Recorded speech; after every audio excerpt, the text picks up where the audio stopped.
It's been referred to as the last Western manhunt, a 2-week-long trek across the deserts of the Riverside and San Bernardino counties back in 1909. The pursuers were the members of a posse organized in Banning. Their goal?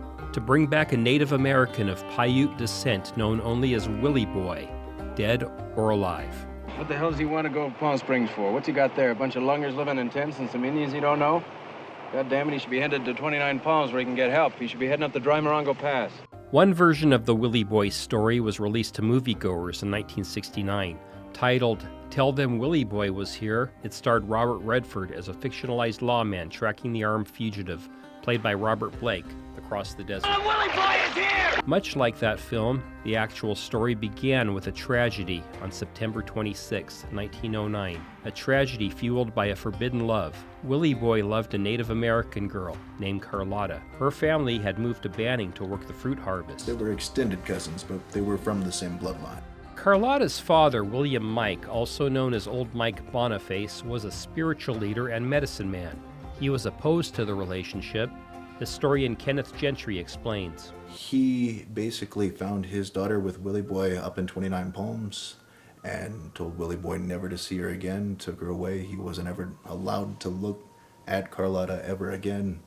And about a month later, Willie Boy followed him down to Banning and then showed up at his house at night. There were no witnesses to confirm what happened next. It is believed that Willie Boy went to ask for Carlotta's hand in marriage, but before the night was over, Old Mike Boniface was dead with a bullet through his left eye, and Willie Boy and Carlotta were on the run. In all sincerity, it was probably a murder. He took a rifle to go get a girl, which is to say somebody died at the end, but Mike's wife waited 9 to 12 hours before she actually reported it to the police, which leads one to believe that if it was a murder, it was at least accidental, which is to say a lot of people will say that she did that because she was fearing Willie Boy.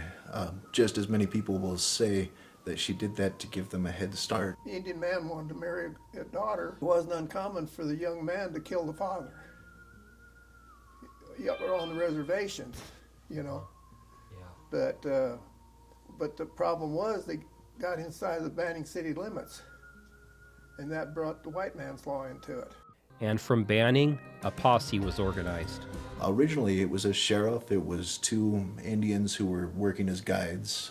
It was just a small group of people who were right there at the time, set out after him. After a couple of days, it doubled, and then after a couple of weeks, it ended up, as I said, well over 200. During one encounter with the posse, Carlotta died of a gunshot wound. Whether the bullet was fired by Willie Boy or one of the deputies is still unclear to this day. She was shot from about 300 yards behind and above. If Willie Boy had shot her, he would have been face to face. It would have been an intimate act, if you ask me. He definitely would have shot her in the back, and furthermore, if he did, I really doubt that the posse wouldn't have heard that shot and then found her warm body, which is to say, someone shot her with a rifle in the back, and it's believed that it was one of the posse members. Grandpa said she was shot through her breast from the back.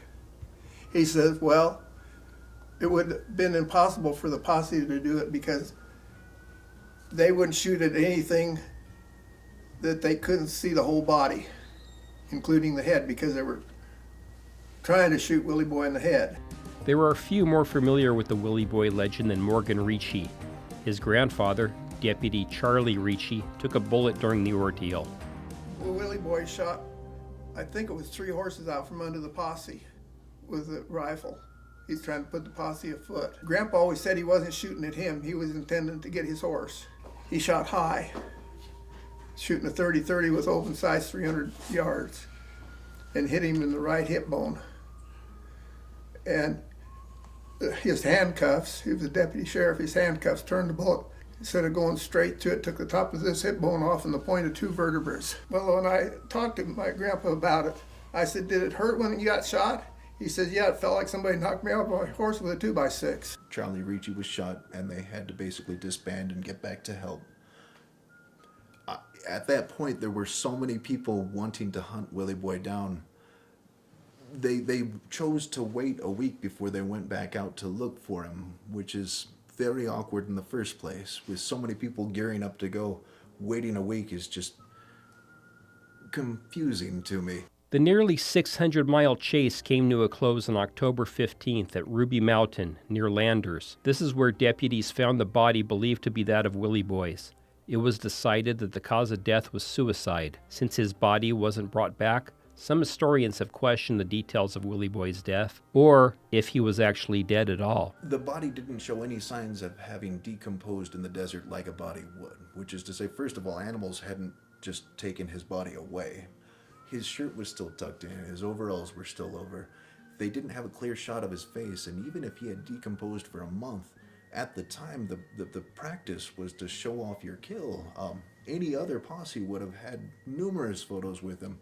Not only did they not photograph his body properly, but then they burned it on site immediately, which, again, too many questions. We took a shovel up there and we sifted the dirt, and we found all the hardware off of the bib overalls he wore, and fragments of teeth and everything. If he got away, I don't know how come we found fragments of teeth in when we screened the sand and found all that hardware off of his clothes that he was wearing. But if it wasn't Willie Boy's body that was found that day, then what happened to him? There's plenty of stories that go on to say that he retired and lived for a long time in Nevada and died of tuberculosis. Without official proof of death, some imaginative reporters speculated about Willie Boy to sell more newspapers. One such story involved President William Howard Taft, who was on a railroad tour of Southern California at the time. Basically, the idea was that Willie Boy was going to assassinate the president just because he happened to be running from a posse during the same time that the president would have been in the same area. General area. San Bernardino is a huge county. Some organizations politicized the Willie Boy manhunt to serve their needs, such as some temperance groups, who use the drunken Indian racial stereotype to push for prohibition. One comment basically got alcohol into the situation, and it turned him into a violent drunk. I'm sure he had some alcohol in his lifetime, but I doubt that it was a factor in this case. Now, it's been nearly a century since the manhunt, and whether this fugitive from justice was a folk hero or a cold-blooded killer is still up for debate. But if anyone should inquire about the last manhunt of the American West, just tell them Willie Boy was here. I don't see him as a hero, and I definitely don't see him as a cold-blooded murderer. I think he was in love with maybe the wrong person, and circumstances just didn't. He just had a very bad hand. For Our Desert Past, this is Steve Sumrall, NBC Palm Springs, News First.